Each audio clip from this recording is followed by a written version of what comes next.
आई हूँ इधर राम कुटिया और लक्ष्मण कुटिया की तरफ।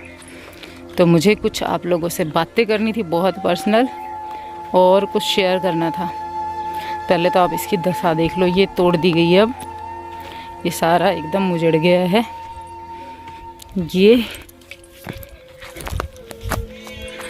वो घर है जिसमें मैंने बहुत सारे सपने देखे थे। ये मेरे हाथों से लिपा हुआ है। जो पुराने व्यूवर है ना, उनको पता है। मज सर्दी मर, जोर की सर्दी थी उस टाइम पे। तो मैं कुछ बातें आप लोगों के साथ में करूँगी आज की वीडियो में। आज मेरा एकदम सीरियस टाइप का वीडियो होने वाला है। मतलब वो होता है ना कि कुछ चीज़ें ऐसी होती हैं जो दिल पे लग जाती हैं, ठीक है। हालांकि कुछ लोग समझते हैं लेकिन कुछ नहीं समझते, उनसे भी मैं प्यार से समझाने की कोशिश करूँगी। वो जो आप लोग कहते हो ना बहुत एटीट्यूड दिखाते हो, गुस्से में बोलते हो, वो बिहेवियर मेरा नहीं रहेगा। मैंने पहले भी बोला है आप लोगों को, आज के बाद उस तरीके की बातें करना बंद, ठीक है। क्योंकि कुछ लोग हैं जो कि नेगेटिव ही निकालते हैं, तो उन लोगों के लिए उस तरीके से होना मुझे लगता था गलत नहीं है, लेकिन अब मेरे को लगता है कि ठीक है, फालतू में अपनी एनर्जी वेस्ट करने से कोई मतलब नहीं है। तो मैं अब कुछ चीज़ें ऐसी हैं जो क्लियर करना चाहूँगी। देखो, ये जो लगे हुए हैं ना, ये इसको पानी बोलते हैं, पानी। और इस हमारे राजस्थान में पानी बोलते हैं। इसकी उंगली भी लग जाए ना, कटती है पूरी तरह से, खून आता है, ठीक है। और ये पानी जो है ना, इसमें और उसमें कम से कम 150 पूड़े इसमें लगे हुए हैं और 200 के लगभग उसमें लगे हैं। 350 पूड़े बोलते हैं। एक चक्कर में एक बंदा 4 से 5 पूड़े ला सकता है, ठीक है, सिर पे ढोके। काटने की अलग एक्सरसाइज होती है, ठीक है। काटना तो और भी डिफ़िकल्ट टास्क है। ऐसे करके ये झुंडे से, मतलब झुंडा बोलते हैं हमारे यहाँ पे, झुंडा खड़ा रहे हैं, उनने काटना पड़े हैं, ठीक है। तो ये और वो दोनों, कुछ लोग बोलते हैं व्यूज के लिए राम कुटिया बनाई और लक्ष्मण कुटिया बनाई। तो हाँ, मैं मान लूँ, मैं आप ही की बात को चलो मैं सिर पे रख के बोल रही हूँ कि हाँ, व्यूज़ के लिए बनाई राम कुटिया लक्ष्मण कुटिया। तो क्या इसके पीछे मेहनत नहीं लगी? व्यूज़ के लिए भी बनाई होगी तो झोपड़ी बनाने के लिए ये 350 पूड़े क्या अपने आप हमने पैसे से खरीद के लाए थे हम लोग। दूसरी बात, इनको लेने के लिए यहाँ से 3 किलोमीटर दूर पैदल चल के जाना सुबह पहले, और फिर गर्मी का टाइम था, अप्रैल मई का महीना था। अप्रैल महीने में हमारे राजस्थान में गर्मी हो जाती है। अब कुछ लोग कहेंगे भाभी तो स्वेटर पहनती है, तो वो स्वेटर नहीं होती, वो फुल स्लीव शर्ट होती है जिसमें उनको गर्मी भी लगती रहती है, लेकिन टैनिंग ना हो। टैनिंग से बचने के लिए फुल स्लीव्स पहनते हैं, ठीक है। मेरे घर के बच्चे सारे पहनते हैं फुल स्लीव, मेरे से नहीं पहनी जाती, मुझे गर्मी लगती है। तो गर्मी के टाइम पे और वहाँ जाके पूड़े काट के लाना, जिनसे उंगलियाँ भी कट जाती हैं। मैंने मेरी ज़िंदगी में, मैं ये नहीं कहती मैं अकेली लेके आई थी, हम घर के 4-5 लोग थे। जैसे राखी हो गई, नैनी के पापा हो गए, मैं हो गई, भैया हो गए, बिट्टू हो गया, तो 4-5 लोग थे हम। बड़े भैया काटते थे, हम सब लेके आते थे। तो क्या इसके पीछे मेहनत नहीं लगी? और मैंने मेरी ज़िंदगी में कभी सिर के ऊपर आधा किलो वजन नहीं रखा। आधा किलो वजन किसको बोलते हैं, ठीक है। मैं हाँ, सबकी मेहनत को सैल्यूट करती हूँ, लेकिन मैं मेरी भी बता रही हूँ साथ साथ। आप लोग मेरे को दोस्ती मानते हो ना, इसलिए बताती हूँ। मैं 5 पूड़े लेके आती थी सिर पे। पैर है ना, पैर ऐसे ऐसे फिरते हैं, जब चलता है ना आदमी, चला नहीं जाता, घर पकड़ना बहुत भारी हो जाता है। ऐसी होती है हालत की, हे भगवान कब घर आए, कब घर आए। शिवांश खेल ले एक बार। और वो 5-5 पूड़े ला करके 350 पूड़े हमने किए 8-10 दिन में इकट्ठे। और फिर जा करके इस राम कुटिया का काम शुरू हुआ, ठीक है। इसमें धूप में मिस्त्री एक ही लगा था, उसके पास खड़े रहना, ठीक है। ये बनाई। अब दूसरी बात, बनाने के बाद में झोपड़ी में रहना आसान होता है यार, गर्मी के टाइम पे भी हैं। जानवरों का डर सबको लगता है, जानवरों का डर सबको लगता है, मुझे भी लगता है। अकेले सब, मतलब सबको लगता था, छोटे छोटे बच्चे, कोई भी रह सकता है झोपड़ी में। यहाँ पे सामान जचाना, यहाँ पे रहना, इसको लीपना, इसका फर्श मैंने मिट्टी से लिपा, मिट्टी लेके आई उसके लिए, तो वो मेहनत नहीं लगी। हाँ, मैंने आपकी बात रखी है कि व्यूज़ के लिए किया, तो वो व्यूज़ के लिए भी अगर मेहनत नहीं की मैंने, सुबह उठ करके सर्दी के टाइम पे भी मैं इसको लीपती थी। सर्दी में, ठंड में गोबर में हाथ दिए नहीं जाते। कमेंट्स आते थे कि दीदी इतनी ठंड में मत लीपो, लेकिन इसमें रहने के लिए इसको लीपना ज़रूरी था, क्योंकि मेरे को गंदा पसंद नहीं है। तो सर्दी के टाइम पे भी मैं इसको लीपती थी। इसमें रहने के पीछे आगे सुनना, मैं मेरे को बहुत कुछ बताना है आज आपको। इसको लिपा, फिर उसके बाद में मेरा ये हुआ कि अरे यार ये तो ऊपर से ना इसके अंदर चूल्हा नहीं जलाया जाता, क्योंकि सर्दियों में बाहर चूल्हा जला रहे थे ना तो ठंड लगती थी। तो ये हुआ कि बच्चों को ठंड लगती है तो अंदर चूल्हा जलाने के लिए हमने मिट्टी से लीपना शुरू किया कि मिट्टी से लीप देंगे तो अंदर चूल्हा जला सकते हैं।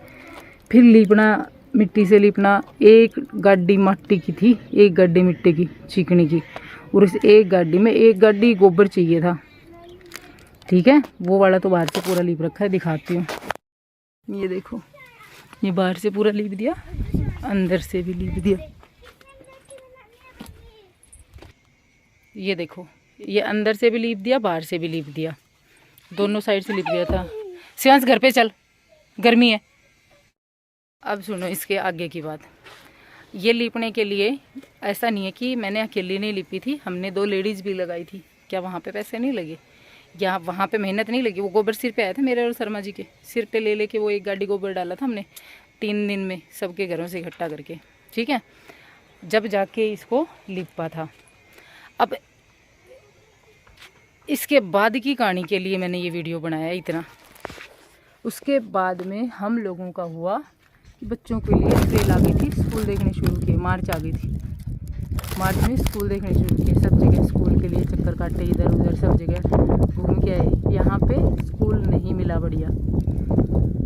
अब देखो, इतनी मेहनत करने के बाद में इंसान और उस चीज़ को छोड़ता है, उसकी इतनी दुर्दशा हो रही है, क्योंकि बाकी कोई रहता नहीं है इसमें, इसकी इतना बुरा हाल हो रखा है। तो इतनी मेहनत करने के बाद में छोटी होगी तो क्या हमें पहले पता था कि हमें छोड़नी पड़ेगी? हम कितनी मेहनत क्यों करते? सिर्फ 2 दिन में चेंज हुआ था माइंड, क्योंकि यहाँ पे काम चल रहा था ये लीपने का। फिर अचानक से आरती को अटैक आया, अटैक आते हम लोग बीकानेर चले गए, बीकानेर से आके हमने स्कूल ढूंढे, स्कूल मिले नहीं। फिर हमने सोचा चल चिड़ावा चलते हैं। ठीक है, सिर्फ और सिर्फ बच्चों के लिए हमने यहाँ का जो रहने का काम था ना, उसको बंद किया कि यहाँ नहीं रहेंगे, बच्चों को पढ़ाना ज़रूरी है। क्योंकि बच्चों के लिए एक इंसान पूरी ज़िंदगी मेहनत करता है, बच्चों के लिए कमाता है, और उन्हीं का भविष्य अगर वो नहीं बना सकता तो वो क्या करेगा? ये चीज़ सोच करके हमने यहाँ से जाने का निर्णय लिया था। अब वो लोग जो कि परसों भी कमेंट में कह के गए कि यहाँ अगर वो होता ना कि फैमिली के साथ एडजस्टमेंट कर पाती तो यहीं रह लेती। मेरी फैमिली के साथ में कैसी अंडरस्टैंडिंग है आप लोग उस लेवल तक सोच भी नहीं सकते, इतना सा भी नहीं सोच सकते। ठीक है, जिस तरीके से मेरा नेचर है, मैं कह रही हूँ कि आप लोग सोच भी नहीं सकते कि मेरी फैमिली के साथ मेरी कितनी अंडरस्टैंडिंग है, मेरी सासू माँ के साथ में, मेरे बाकी परिवार के साथ में, भाभीयों के साथ में, मेरी ननदों के साथ में कैसी अंडरस्टैंडिंग है। आपने देखा होगा मेरी ननदों के घर पे कोई भी प्रोग्राम होता है 5-5, 6-6 दिन पहले पहुँच जाती हूँ मैं। हाँ, और मैं मेरे किसी भी वीडियो में देख लेना, मैंने यही कहा है कि भाभीयों के पास में गाय का, भैंस का, खेत का काम होता है, इसलिए वो नहीं जा पाती। ठीक है, इसलिए वो अपने काम में लगी रहती है। मैं उनको भी कम नहीं बताती, कभी मैंने किसी भी वीडियो में उनकी बुराई की हो तो बताना, मेरे ससुराल की एक बुराई बता देना मेरे घर वीडियोज़ में आप लोग। ठीक है, यहाँ रामकुटिया में रहते थे लोग, क्वेश्चन उठाते थे, मैंने यही कहा था यार हमारी खुद की एक वो होती ना कि खुद का भी एक इंसान का पर्सनल एक निर्णय होता है, उस निर्णय के कारण हम यहाँ रह रहे हैं। फैमिली प्रेशर नहीं है कोई भी, ऐसा नहीं है कि हमारी फैमिली के साथ नहीं बढ़ती। ठीक है, तो जब इंसान इतनी मेहनत करेगा, क्यों लगाएगा वो पैसे बाहर से, क्यों मंगवाएगा, इतनी मेहनत क्यों करेगा? इतना कुछ करने के बाद में फिर जा करके वो वहाँ चिड़ावा में बैठेगा, और वहाँ मेहनत नहीं लगी, वहाँ के पैसे नहीं लगे, वहाँ पे भी तो पैसे लगाए हैं। उस घर की हालत कैसी थी शुरू में गए जब, उसमें कोई रहने वाला था नहीं, तो उसके ऊपर इतना इन्वेस्ट नहीं करते थे, क्योंकि बाकी पता ही है दोनों भैया की जो भी आए थे क्यों जाएंगे वहाँ पे। तो उसमें इन्वेस्ट करना, उसको रहने लायक बनाना, उसको शुरू की याद करना, सफाई उसकी इतनी सफाई करना, यहाँ तक आना जहाँ अब मैं, ऐसे ही नहीं किया। और रही बात उसको सेल करने की, तो ये घर के जेंट्स जो निर्णय लेते हैं सोच समझ के लेते हैं, लिया है इन्होंने, सेल होएगा तो बहुत अच्छी बात है, नहीं होएगा तो देखेंगे, रह तो रहे ही हैं। घर से तो मतलब यूँ तो है नहीं कि भाई कुछ अच्छा नहीं सोचा होगा अपने बच्चों को ये रोड पे बिठाएंगे, कुछ अच्छा सोच के किया होगा। और अगर बुरा भी होगा तो इन्होंने सोचा है, कर रहे हैं जो कर रहे हैं वो देखेंगे। उसका जो बात है वीडियो में वो मैंने बताई थी, इसमें मैंने कुछ भी गलत नहीं बताया। और उसको भी सेल करते हैं। तो जब इतनी मेहनत करके यहाँ को सब कुछ छोड़ सकते हैं तो उसको सेल करने की सोच रहे हैं, तो वो क्या पता कर रहे हैं। मैं क्या कह सकती हूँ, घर मैं बेचने वाली हूँ, कौन होती हूँ? आपके घर में औरतें अकेली घर को बेचने के फैसले ले लेती हैं? मेरे ख्याल से तो कहीं नहीं लेती, मेरे यहाँ पे भी कोई नहीं लेता, और बाकी क्या पता आप लोगों के ले लेती होंगी, मेरे यहाँ पे तो कोई नहीं लेता। तो यहाँ पे जेंट्स लोग ले रहे हैं तो ले रहे हैं, मैं क्या कर सकती हूँ उसमें। देखेंगे जो होगा वो आने वाले टाइम पे बेचेंगे। तो मेरे को तो घर मिलेगा, कहीं भी रहने के लिए मिले, जहाँ मिलेगा वहाँ पे उसको सही से बना लेंगे। तो इन चीज़ों को जो मतलब व्लॉगिंग करती हूँ, व्लॉग को एंजॉय कीजिए। छोटी मोटी चीज़ों को क्यों फालतू में बकवास तरीके से रिप्रेजेंट करते हो आप लोग। मैंने व्लॉग किया, उसके बाद में मैंने उसके बाद 2 व्लॉग डाले हंसी मजाक में, इसी तरीके से। वे जेठानियों के साथ नहीं बनती मेरी, इसलिए रह रही हूँ हंसी मजाक के तरीके से, आप लोगों को वो अंडरस्टैंडिंग दिखाने के लिए कि मैं भाभी के सामने कैसे बातें कर रही हूँ, मम्मी के सामने कैसे बातें कर रही हूँ किसी को। और इसमें भी लोगों ने कहा नौटंकी, इसमें भी कहा लोगों ने नौटंकी। तो भाई नौटंकी करती हूँ मैं, मेरा काम है नौटंकी करना। अगर आप लोगों को नौटंकी लगता है तो मैं नौटंकी करती हूँ, मुझे नौटंकी करने के ही यूट्यूब पैसे देता है यहाँ पे, ठीक है।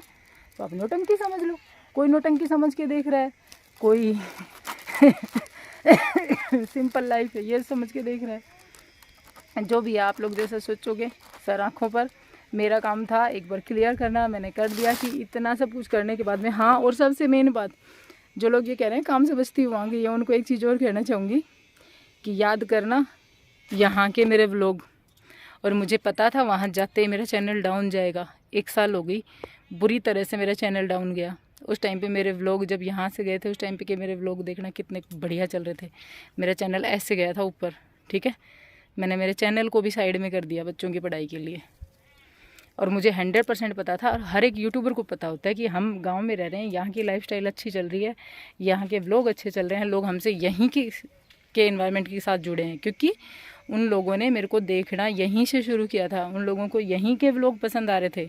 और फिर मेरे को पता था 100% कि मैं अगर ये एरिया छोड़ दिया तो फिर मेरा चैनल बहुत डाउन जाएगा। क्योंकि 4 दिन 5 दिन बंदा दूसरी जगह के व्लॉग देखता है, फिर उसके बाद नहीं देखता। मैं कहीं घूमने जाऊंगी तो भी देख लेना, 2-3 दिन के व्लॉग चलेंगे, उसके बाद में पिटेगा। उसके बाद में कोई भी वीडियो आएगा नीचे गिरेगा। तो वहाँ की वीडियोस मेरे नीचे गिर रहे थे, मुझे पहले से पता था। लेकिन फिर भी हम लोग वहाँ शिफ्ट हुए क्योंकि हमें बच्चों को पढ़ाना था, बच्चों के लिए एक अच्छा स्कूल देखना था। यहाँ पे सरकारी स्कूल में पढ़ के हमारे सारे बच्चे बहुत इंटेलिजेंट है, इस चीज़ को भी मैं मानती हूँ। लेकिन मुझे पता नहीं क्यों ये लगा कि आने वाले इन बच्चों की, सारे बच्चों की इंग्लिश वीक है। मुझे ये लगा कि इंग्लिश भी स्ट्रॉन्ग होनी चाहिए, क्योंकि आजकल के टाइम पे इंग्लिश भी एक सब्जेक्ट नहीं होकर के सारे सब्जेक्ट है इंग्लिश। क्योंकि आजकल क्या होता है ना कि हर एक सब्जेक्ट इंग्लिश मीडियम से होता है। बच्चे को आगे बढ़ने के लिए इंग्लिश आनी बहुत ज़्यादा ज़रूरी है। इसलिए हमने वहाँ जाकर के इंग्लिश मीडियम स्कूल ज्वाइन किया और बच्चों को उसमें पढ़ाना शुरू किया, ठीक है। एक माँ बाप अपने ब्योत से बाहर काम करता है बच्चों को पढ़ाने के लिए, ठीक है। तो चलो कोई बात नहीं, मेरा काम था ये क्लियर करना। अब इसके बाद में हम लोग निकलेंगे चिड़ावा के लिए, ठीक है। जिनको समझ में आई बहुत अच्छी बात है, जिनको समझ में नहीं आई वो भी बहुत अच्छी बात है। वैसे मेरे जो काफ़ी व्यूवर ऐसे हैं जिनको तो पहले से पता है, वो समझते भी हैं, उन्होंने कमेंट्स में जवाब भी दिए हैं, तो उन सबको थैंक यू बोलना चाहूँगी। आप लोगों को बहुत बहुत धन्यवाद, आप मेरे को इतना समझते हैं। आपने मेरा वो लाइफ का वो पीरियड भी देखा है जिसमें मैंने बहुत स्ट्रगल किया और बहुत मेहनत की। यहाँ तक आना आसान नहीं था, पता नहीं था कि कहाँ लेके जाएगी ज़िंदगी, लेकिन जहाँ लेकर गई आप सबकी दुआओं से बहुत अच्छा लेके गई। और वो होता है ना कि सपने देखने शुरू किए, बच्चों को एक लाइफ एक ट्रैक पे आई, ठीक है। तो आप सबका थैंक यू, बाय।